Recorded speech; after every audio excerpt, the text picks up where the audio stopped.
السلام علیکم ستړي مشي واخو په خیر د امپراتور ټي وي چینل څخه د نن ورځ یو تازه او مهم خبر ته په خیر راشي.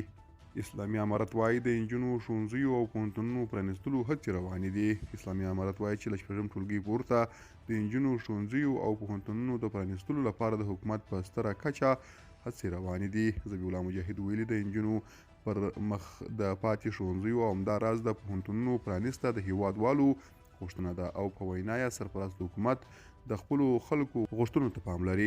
د اسلامي امارت ویان ذبیح الله مجاهد وویل هڅې روانې دي.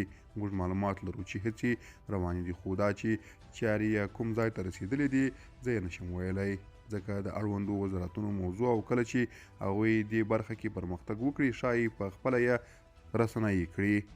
دیني زده کوونکي د دوی پر مخ د ښوونځیو او پوهنتونونو د دروازو پر تړل کېدو د نیوکو سربیره وایي سرپرست حکومت باید د دوی غوښتنو ته پام وکړي.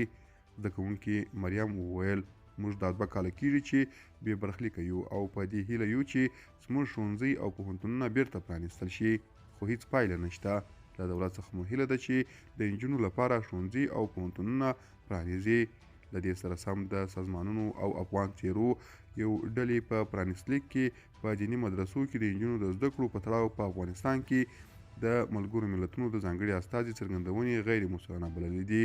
دغه ډلې لیکلي دغه ډول څرګندونې په بشپړه توګه غیر مسوولانه دي او دا په افغانستان کې د طالبانو د حکومت تر چتر لاندې د نجونو د زده کړو د ممنوعیت عادي کول ګڼل کیږي.